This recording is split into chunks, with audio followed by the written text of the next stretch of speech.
Good morning बच्चों। आज दिनांक 22 जून दिन सोमवार को मैं शंकर सिंह डाइट प्रवक्ता सोनभद्र डीएलएड 4th सेमेस्टर के द्वितीय प्रश्न पत्र शैक्षिक प्रबंधन एवं प्रशासन विषय के अंतर्गत आपदा प्रबंधन में सुनामी एवं भूस्खलन के बारे में चर्चा करेंगे।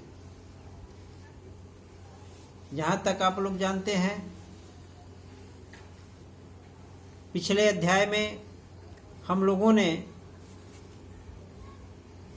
आपदा प्रबंधन के अंतर्गत भूकंप तथा चक्रवात के संदर्भ में पढ़ा था।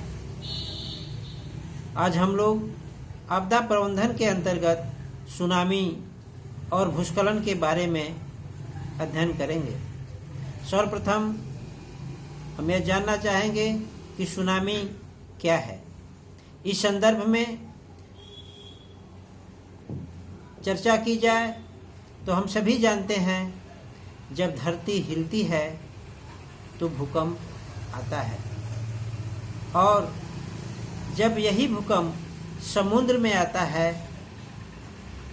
तो ऊंची ऊंची समुद्री लहरें उत्पन्न होती हैं। अर्थात समुद्र में उठा तूफान ही सुनामी कहलाता है। इसके साथ साथ जमीन धंसने, ज्वालामुखी फटने, उल्कापात होने से भी सुनामी की लहरें आने की संभावनाएं होती हैं। इस तरह से आप लोग समझ चुके होंगे कि सुनामी समुद्र में उठा हुआ एक भयंकर लहर या तूफान है, जिससे प्रभाव क्षेत्र में जनजीवन अस्त व्यस्त हो जाता है। जब समुद्र के गर्भ में तेज हलचल होती है तो समुद्र की ऊंची ऊंची लहरें समुद्र के किनारों को अपने चपेट में ले लेती हैं। हालांकि सूर्य और चंद्रमा के गुरुत्वाकर्षण के कारण भी लहरें ज्वार और भाटा के रूप में उत्पन्न होती रहती हैं। सुनामी का सबसे बड़ा कारण समुद्र में आया हुआ भूकंप ही होता है। सुनामी लहरों की गति 400 किलोमीटर प्रति घंटे तथा ऊंचाई 10 से 17 मीटर तक हो सकती है। ऐसी हालत में जब ये किनारों से टकराती हैं तो रिहायशी इलाकों को भी अपनी आगोश में ले लेती हैं। परंतु यहाँ ध्यान देना होगा कि हर भूकंप सुनामी पैदा नहीं करता। समुद्र की गहराई में आए भूकंप से ही तेज लहरों की आने की संभावनाएं होती हैं। सुनामी की विशेषताओं पर ध्यान दें तो यह स्पष्ट होता है कि सुनामी के लहर की ऊंचाई 10 से 30 मीटर तक हो सकती है। सुनामी से तटीय भागों को अधिक नुकसान पहुंचता है। सुनामी में लहरों की श्रृंखला उठती है, अर्थात एक से एक पर एक ये लहर चढ़ती चली जाती हैं। ये लहरें कभी कभी 500 से 700 किलोमीटर प्रति घंटे से भी उठती हैं। तट के समीप की लहरें सिकुड़ और ये लहरें तट पर आते आते सिकुड़ती हैं और पुनः मंद पड़ जाती हैं। शक्तिशाली लहरें अपने साथ साथ सब कुछ बहा ले जाती हैं।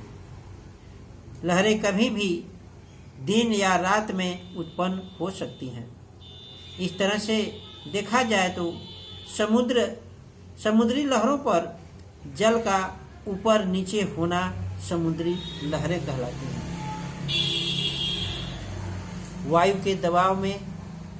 वायु के दबाव से लहरें एक दूसरे को ढकेलती हुई प्रतीत होती हैं और तटों की ओर आगे बढ़ती जाती हैं तथा तटों पर जाकर ये धीरे धीरे समाप्त हो जाती हैं। वास्तव में ये लहरें अपने स्थान पर ऊपर नीचे होती रहती हैं। लहरों के उठे हुए भाग को श्रृंग तथा निचले भाग को गर्त कहा जाता है। वहीं पर तापमान के अनुसार धाराएं भी दो तरह की पाई जाती हैं। नंबर 1 गर्म धाराएं तथा नंबर 2 ठंडी धाराएं। अब हम लोग समुद्र में उठे ज्वार और भाटा पर चर्चा करना चाहेंगे। सूर्य और चंद्रमा के गुरुत्वाकर्षण के कारण 24 घंटे में 2 बार समुद्र का जल किनारे की ओर आगे बढ़ता है और फिर वापस लौट आता है। इस प्रकार से महासागरीय जल के ऊपर उठने को ज्वार तथा नीचे उतरने को भाटा कहा जाता है। ज्वार भाटा से होने वाले लाभ की चर्चा करें तो निश्चित रूप से ज्वार की सहायता से जलयान जल्दी बंदरगाहों की तरफ पहुंच जाते हैं। जब ज्वार की स्थिति होती है तो ज्वार की दिशा की तरफ से बंदरगाहों की रफ्तार तेज होती है और वह बंदरगाहों तक पहुंचने में उसे सहायता प्रदान करते हैं। और भाटे के साथ जब समुद्री जल उतार की तरफ होता है तो बंदरगाहों से फिर समुद्र के बीच में इन जलयानों को आने में सहायता प्राप्त होती है। ज्वार की शक्ति से विद्युत भी उत्पन्न की जा सकती है। ज्वार के कारण अनेक समुद्री वस्तुएं जैसे सीप, शंख, मोती आदि किनारों पर आकर अटक जाते हैं, जिसे लोग उठाकर व्यापार आवश्यकता की चीज़ों को पूर्ण करने का प्रयास करते हैं। वायु के दबाव से लहरें एक दूसरे को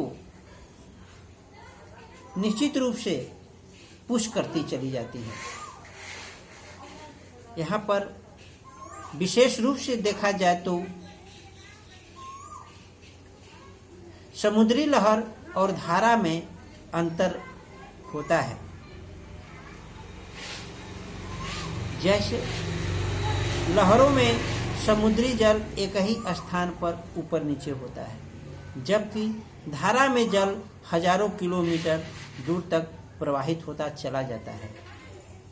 लहरों की दिशा व गति निश्चित होती है, जबकि धारा की दिशा और गति निश्चित नहीं होती। लहरें वायु प्रवाह से उत्पन्न होती हैं, जबकि धाराएं पृथ्वी के घूर्णन तथा तापांतर के कारण उत्पन्न होती हैं। लहरें विनाशकारी हो सकती हैं तथा धारा शांत रूप में गतिमान होती है। अब हम लोग आपदा प्रबंधन के अंतर्गत भूस्खलन की चर्चा करेंगे, जिसके द्वारा वास्तव में मौसम के हिसाब से अपार जन धन की हानि होती है। भूस्खलन जैसी प्राकृतिक आपदा के बारे में चर्चा करें तो आप जान सकते हैं कि चट्टानों में जब भूजल की मात्रा अधिक हो जाती है, जिससे वे नीचे की ओर खिसकने लगती हैं, उसी को भूस्खलन कहा जाता है। क्योंकि भूमि का वह पैमाने पर भूमि का अधिक पैमाने पर खिसकना भूस्खलन की श्रेणी में आता है। भूस्खलन कई प्रकार के होते हैं। जब ये थोड़ी दूर तक ही खिसकते हैं तो इसे स्लम कहा जाता है, और जब ये अधिक दूरी तक खिसकते हैं तो इसे शैल भूस्खलन कहते हैं। जब बहुत ऊंचाई से शैल के टुकड़े गिरते हैं तो इसे शैल का खिसकना कहा जाता है। भूस्खलन से पर्वतीय क्षेत्रों में अनेक प्रकार के ढाल और गड्ढे बन जाते हैं, जिससे नए नए ढालों का भी निर्माण हो जाता है। भूस्खलन द्वारा नदियों के मार्ग में अवरोध होते हैं, क्योंकि जगह जगह बहुत बड़ी मात्रा में मिट्टी के ढेर लग जाते हैं। भूस्खलन के कारण निश्चित रूप से नदी, बड़े बड़े जलाशयों के मार्ग में अवरोध उत्पन्न होते हैं तथा पर्वतों की तलछटी में बसे गांव और शहर भी भूस्खलन की चपेट में आ जाते हैं। फलस्वरूप आम जनधन की भयंकर हानि होती है। भारत में उत्तरी पूर्वी क्षेत्र में भूस्खलन की समस्याएं अधिक पाई जाती हैं, क्योंकि ये क्षेत्र विशाल पर्वत श्रृंखलाओं से आच्छादित हैं। कुछ पर्वतों पर वर्ष भर हिमभित्ति जमी रहती है।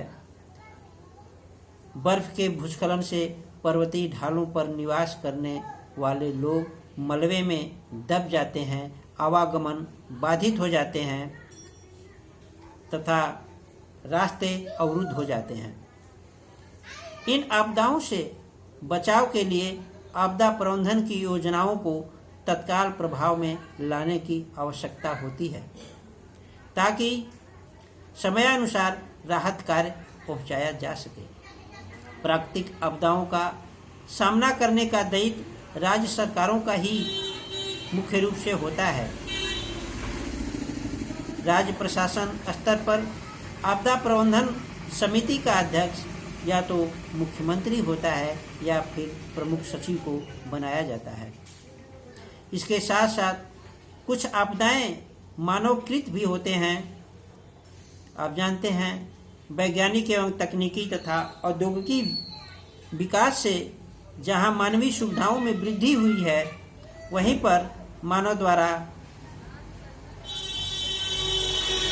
जरा सी भी लापरवाही से भयंकर आपदा उत्पन्न होने की संभावना बढ़ जाती है। उद्योगों के जहरीले गैसों, परमाणु बमों तथा अनेक रासायनिक हथियारों से भी आपदाएं उत्पन्न होने की संभावनाएं होती हैं। महामारी